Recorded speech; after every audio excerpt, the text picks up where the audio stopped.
75-এ যে মুজিব মুজিব 70-এর ইলেকশনের সময় 72-এর আগে মানে 71-এর মুক্তি সংগ্রাম শুরু হওয়ার আগে ছিল, তার চরিত্র ছিল ভিন্ন প্রকৃতির। তিনি বাঙালি জাতীয়তাবাদের সংগ্রামে যথেষ্ট অবদান রেখেছেন। কিন্তু স্বাধীনতা যখন পাকিস্তান আর্মি 25-26 রাতে মানে বাঙালিদের উপর, নিরীহ বাঙালিদের উপর শেখ সন্ত্রাসবাদ অ্যাট্রোসিটি বলো, জেনোসাইড বলালো, এবং হাজার হাজার শিশু, নারী, পুরুষ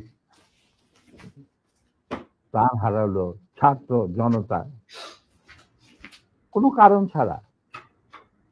তারপর তখন সেই অবস্থায় আমাদের দেশের তথাকথিত বড় বড় জাতীয় নেতারা বিভিন্ন দলে কাউকে খুঁজে পাওয়া গেল না।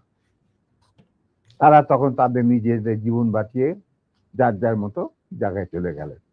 মুজিব স্বয়ং পাকিস্তান আর্মির কাছে ধরা দিলেন এবং তাদের সাথে একটা বন্দোবস্ত করে তার পরিবারের ভরণ পোষণের দায়িত্ব আর্মির হাতে তুলে দিয়ে তিনি পাকিস্তানে পাড়ি জমান।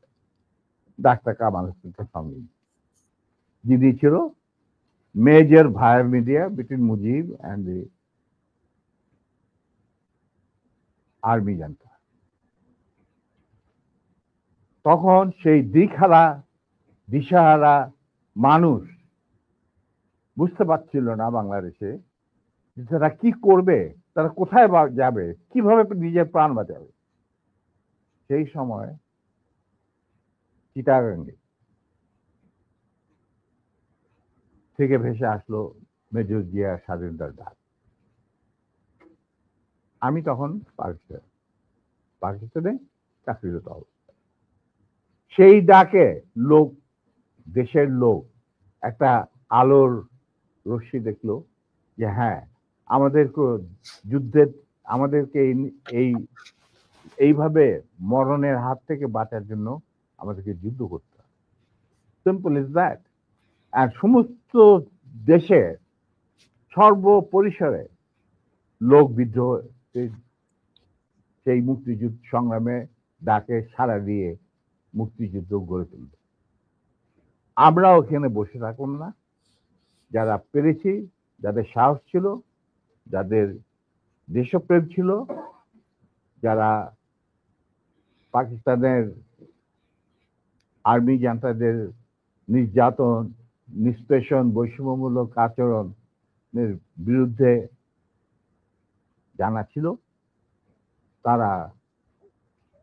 তারাও সেই সংগ্রামে যোগ দেন। অনেকেই পালিয়ে এসে জীবনের ঝুঁকি নিয়ে। আমি ছিলাম তাদের মধ্যে সর্বপ্রথম গ্রুপ লিডার, যে আরো দুজন আমার সাথীকে নিয়ে আমি এসে যুদ্ধে যোগ দেই। কোন বিবেকবান বাঙালি তখন যারা পাকিস্তানে চাকরি করতেন তাদের পক্ষে নিশ্চুপ বসে থাকা সম্ভব ছিল না। তবে এটাও ঠিক, অনেকেই ঠিক বুঝতে পারছিল না যে কি হচ্ছেটা কি। কোনো খবর নাই, চিঠিপত্রের আদান প্রদান নাই, কোন রকম সংযোগ নাই। বিদেশি মিডিয়া, ভয়েস অফ আমেরিকা, তারপরে BBC, radio Australia, radio India, এই সমস্ত ওখান থেকে যা কিছু জানা যাচ্ছিল ওটা সম্পূর্ণভাবে বিশ্বাসযোগ্য ছিল না। তারা তাদের মতো করে বলতে থাকে এবং আমরা শুনতে থাকি। তাই অনেকেই ঝুঁকি নিতে রাজি ছিলেন না। আর একটা সমস্যা ছিল, অনেকেই পরিবার সহকারে থাকতেন পশ্চিম পাকিস্তান। কারণ বউ বাচ্চা নিয়ে তো আর পালিয়ে যাওয়া সম্ভব না সবার পক্ষে। কিন্তু আমি ছিলাম তখন ব্যাচেলার। আমার সাথে যে দুজন সাহসী সহযোদ্ধা চলে আসে আমার ডাকে, তারা ছিলেন কর্নেল নূর চৌধুরী, তখন অবশ্য লেফটেন্যান্ট নূর চৌধুরী, আর লেফটেন্যান্ট মতিউর রহমান। পরে দুজনই কর্নেল এবং রাষ্ট্রপতি, একজন মানে নূর রাষ্ট্রপতি। আমরা চলে আসি, এসে মুক্তিযুদ্ধে জয়েন করি। তো আমরা তিনজনই ছিলাম স্পেশালাইজড অফিসার। স্পেশালাইজড অফিসার বলতে বোঝা যায় যে যাদের কমান্ডো ট্রেনিং থাকে, স্পেশালাইজ ওয়ারফেয়ারের উপরে জ্ঞান থাকে এবং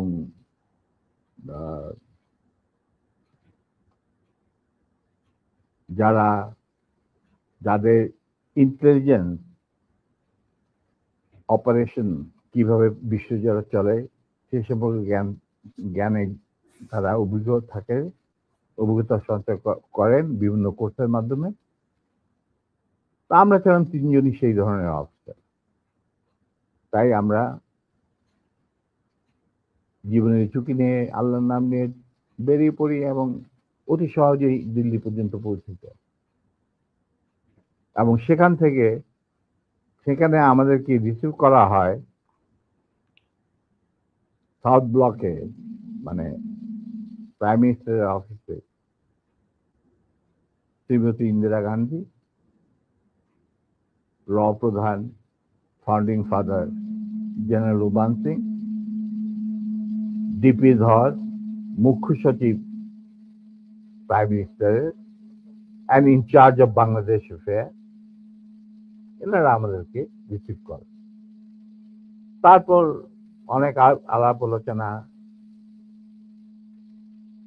কিছুদিন ট্রেনিং, ব্রিফিং, পরে আমাদেরকে মুজিবনগর সরকারের কাছে হ্যান্ড ওভার করে দেওয়া হয় এবং আমাদেরকে দিল্লি থেকে নিয়ে আসার জন্য general Usmani, commander in chief মুক্তি ফৌজ, জনাব Tajuddin, prime minister of the provisional government, 7 দফা চুক্তি করার পর, আর ফরেন মিনিস্টার খন্দকার মুশতাক আহমদ, যিনি আমার বাবার ক্লাসমেট, তারা আসেন দিল্লিতে। এসে তাদেরকে ফর্মালি আমাদেরকে হ্যান্ড ওভার করে দেওয়া হয়। তারপরে আমাদের তিনজনের মধ্যে দুজনকে, আমাকে এবং মতিকে, অ্যাপয়েন্ট করা হয় as guerrilla adviser to the sector commander. মানে 11টা সেক্টরের মুক্তিযোদ্ধাদের রিক্রুট করা, তাদের ট্রেন করা, তাদেরকে ইন্ডাক্ট করা, অপারেশন করানো, সব দায়িত্ব পড়ে আমাদের দুজনের উপর এবং আমরা এই 11টা সেক্টরকে ভাগ করে নিই। আর Noor being the junior most, Osmani সাহেব ওনাকে তার পার্সোনাল স্টাফ অফিসার হিসেবে মুজিবনগর সরকারের যে হেডকোয়ার্টার ছিল মুক্তিবাহিনী, সেখানে তার সাথে রাখেন। এবং শেষ পর্যায়ে কিছুদিনের জন্য নূর অনেকটা দৃঢ়তার সাথেই উসমানীর সাথে আলাপ করে সাউথ বেঙ্গলে চলে যায় এবং মুক্তিযুদ্ধে সক্রিয়ভাবে অংশগ্রহণ করে। সেও আঘাতপ্রাপ্ত, মানে সেও যুদ্ধে ইনজিওর্ড হয় একটা অপারেশনে, এবং তাকে বীর বিক্রম খেতাব দেওয়া হয়। আর আমি যুদ্ধের সময় 3-4 বার আহত হয়েছি, তার একটা নিদর্শন আমার দেখো, হাতের অবস্থা এখানে সেখানে সবকিছু অর্ধেক বোধ হয় আর্টিফিশিয়ালি ক্রিয়েটেড, রিক্রিয়েটেড, যেটাকে প্লাস্টিক সার্জারি বলা হয়। But then I continue. তারপর সেনাবাহিনী গঠন করা, বাংলাদেশ মিলিটারি একাডেমি স্থাপন করা, পিটি স্কুল মানে ফিজিক্যাল ট্রেনিং স্কুল স্থাপন করা, সিলেটে ওয়েপন অ্যান্ড ট্যাকটিক শেখার স্কুল স্থাপন করার সব দায়িত্ব আমরা পালন করি। এর সাথে সাথে চলে রিক্রুটমেন্ট ফর আর্মির যে 5টা ব্রিগেডের সাইকেল দিয়েছিল বুঝি এই ব্রিগেড 5টা এবং বিমান বাহিনী নৌবাহিনীর জন্য রিক্রুটমেন্টের ইনচার্জ ছিলেন deputy chief of staff Ziaur Rahman. যদিও তিনি সিনিয়র ছিলেন, তাকে তো বানায়নি চিফ, তাকে তো অ্যাজ এ কর্নেল বের করে দিতে চাইছিল, কিন্তু পারেনি, আমাদের জন্যই পারেনি। আচ্ছা, যাই হোক, ওনার স্টাফ অফিসার হিসেবে দায়িত্ব পড়ে আমার উপর। আর আমি একাই আমার অন্যান্য সহযোদ্ধা কমান্ডারদের লিস্ট ওরা পাঠিয়ে যেত। আমি প্রায় 25,000 প্রাক্তন মুক্তিযোদ্ধা যারা আমাদের আন্ডারে চাকরি করেছে, মানে যুদ্ধ করেছে, তাদেরকে আমি আর্মিতে, এয়ারফোর্সে, মানে ডিফেন্স ফোর্সে, নেভি ইনক্লুডেড নিয়োগ রিক্রুট করি। তারপর চাকরি করতে থাকি, চাকরি চলতে থাকে। এই হচ্ছে